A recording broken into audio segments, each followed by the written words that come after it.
Welcome to our channel. Don't forget to subscribe and put likes, because your support is important for us. And here we go. Following the conclusion of the Korean War, 1950 to 1953, the U.S. Army recognized the pressing need to modernize its arsenal, particularly replacing outdated World War II-era weapon systems. One critical requirement arose for air-transportable, tracked artillery systems capable of being swiftly deployed to support Army units across distances. Responding to this need, the U.S. Army outlined specifications for a self-propelled artillery platform, prompting Pacific Car and Foundry, with its focus on heavy industry, to embark on the development of several prototype vehicles. This endeavor yielded a range of possibilities, from which the Army selected two promising designs to proceed with, the M107 and M110 self-propelled artillery platforms. While both shared the same chassis and gun mounts for efficiency and logistical reasons, they differed notably in armament, with the M107 featuring a 175mm gun and the M110 sporting a 203mm gun. The initial production run of M110 vehicles was completed in 1962, swiftly followed by formal acceptance into the inventories of the U.S. Army and the U.S. Marine Corps.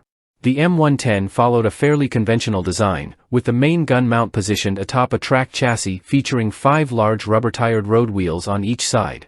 Notably, there were no track return rollers or track idler utilized in this design.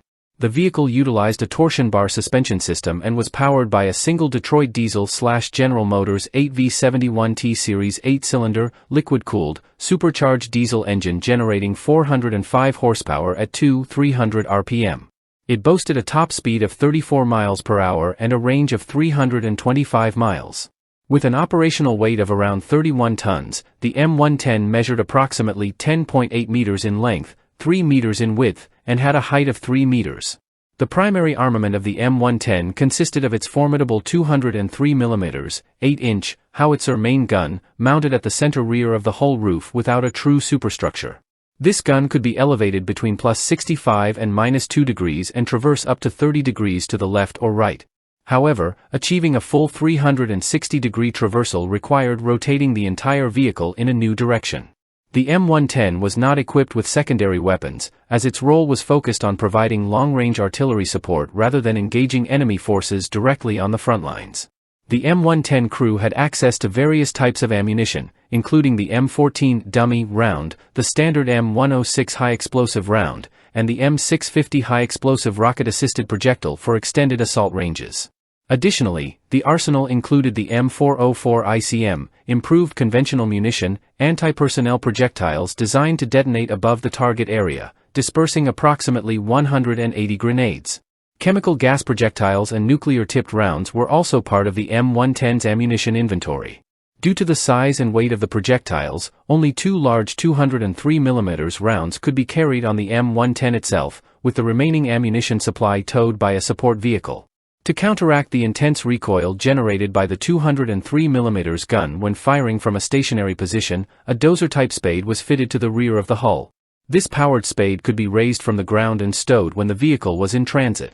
Among the 13-man crew, only the driver enjoyed relative protective comfort in the front left side of the hull. The remaining crew members, 5 of whom rode with the M110 itself and the other 8 in a support vehicle, included 2 gunners and 2 loaders. These personnel occupied their positions in the open-air rear portion of the vehicle. Designated as a self-propelled artillery system, the M110 was not intended for direct line-of-sight combat, which is reflected in its open-air gun platform design and limited armor protection, reaching a maximum thickness of only 13mm. Instead, the crew relied on the exceptional range of the 203mm main gun to engage targets from considerable distances away. The M110 was accompanied by a support vehicle tasked with carrying additional crew members and the primary supply of 203mm ammunition. In the U.S. Army, this role was assigned to the M548 tracked vehicle, while the British Royal Army utilized the Alvis-produced 6-wheeled FV623 Stalwart for this purpose. 8 out of the 13 members of the M110 crew were transported in these support vehicles. In addition to the 203mm projectiles, the support vehicles also carried the necessary charges and fuses required for each round.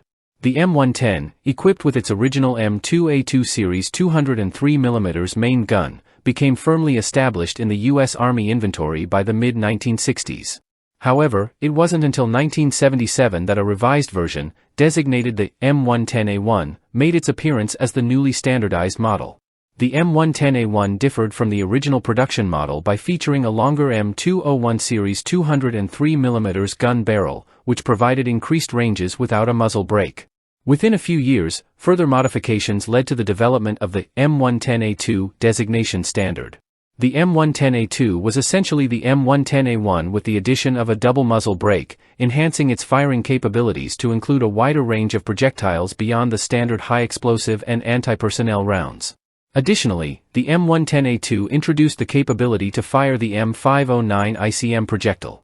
Some original M110 units were also upgraded to the M110A2 standard, bolstering the numbers of this advanced variant. The M110 enjoyed considerable global success through its adoption by both the United States and allied nations. With NATO facing the prospect of conflict against the heavily artillery-equipped Red Army, the M110 emerged as a valuable asset for Western forces. Beyond the United States, operators of the M110 included Belgium, Egypt, West Germany, Greece, Iran, Israel, Japan, Jordan, Morocco, the Netherlands, Pakistan, South Korea, Spain, Taiwan, Turkey, and the United Kingdom. For some of these operators, the M110 remains a relevant battlefield asset, even in contemporary times, despite its origins in the big gun era of the 1950s.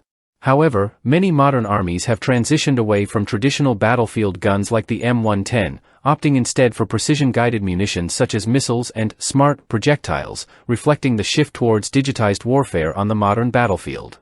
The M110 saw significant service during the Vietnam War, where the dense jungle terrain limited the effectiveness of tanks but underscored the importance of indirect fire artillery systems. The British Royal Army also utilized the M110, deploying them as late as the Persian Gulf War of 1991, a conflict in which American forces also employed them. By this time, the M110 had been supplanted in the U.S. inventory by the Vought/Lockheed Martin M270 MLRS multiple launch rocket system, with the British soon following suit after the Gulf War. During the Persian Gulf War, American forces relied on the tracked M109 Paladin self-propelled series, equipped with a 155mm main gun, for their long-range artillery requirements, complemented by the M110 for heavy-duty fire support. However, most armies have since phased out the use of their M110 vehicles, with American usage ending in 1991. It's fascinating how the legacy of the American M110S lived on through innovative recycling initiatives.